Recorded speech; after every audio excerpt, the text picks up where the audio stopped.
YouTube, what the business is. Hope all is well. South Carolina, could you please come to the front of the congregation? They are having a serious STD spread. But I will let the news outlet give it to you in more detail.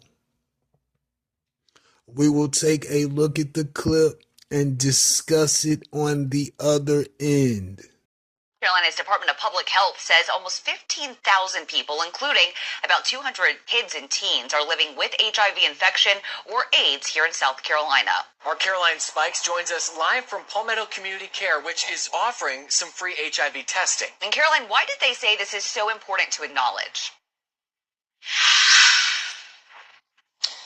Well, Michael and Justin, the Director of Marketing and Development, Richard Reams, here says it's important for them to try to break down barriers and any stigmas that may come with HIV testing. People might not even be aware that the CDC recommends that every person receives at least one HIV test in their lifetime. South Carolina is ranked in the top 10 states and territories in the U.S. for HIV-positive cases per 100,000 people.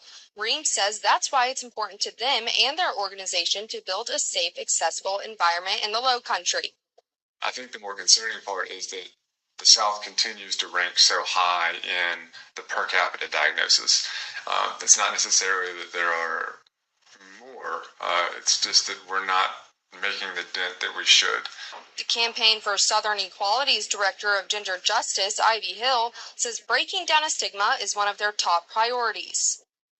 South Carolina, 15,000 HIV cases, 200 cases in kids. As you can see, there's a rapid spread of the disease in that area. But I have a theory.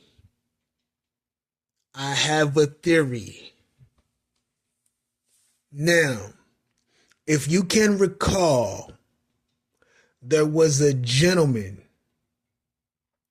down in South Carolina. His name, Jason Rogers Pope. He was a hip hop DJ.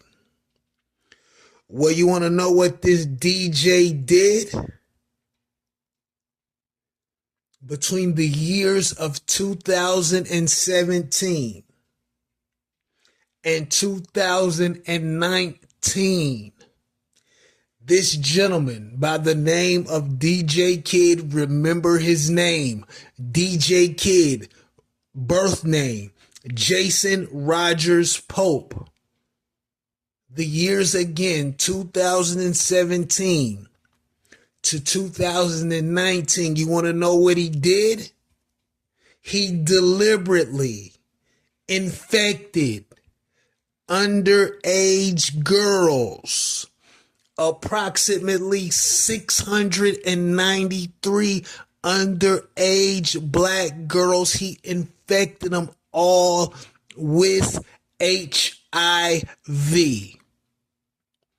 DJ Kid did that on his own, and it was intentional. He's in prison now for spreading HIV deliberately to young ladies that were underage. Now you want to know the residual effect?